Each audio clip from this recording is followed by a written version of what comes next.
Most Chinatowns around the world are in the midst of a struggle, either economic, cultural, or both. Take, for example, San Francisco. It's the largest in the United States. It spans some 28 blocks and was the very first Chinatown in the United States. CCTV's Mark New has insight into how the neighborhood's old age is catching up with it.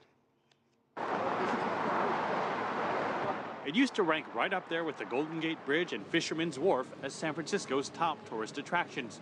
But today, Chinatown is hard-pressed to be listed in the top 10. We really rely on our regular customer that, comes back maybe once a year, but just tourists alone, really no business at all. I mean, if they do, they just buy really small stuff. 4 to 5 feet. Community leader Pius Lee moved from Hong Kong to Chinatown more than 50 years ago. He's pushing a plan to widen some of Chinatown's jam-packed sidewalks by 5 feet on each side. He says a lack of space and parking spots discourage visitors from coming. Lee takes us to two of Chinatown's most famous restaurants, Grand Palace and Empress of China. Both recently closed. All the movie stars, they want to visit San Francisco, they'll come to Chinatown. Right now, no more. 4 or 5 restaurants, we're going to lose about 500 jobs.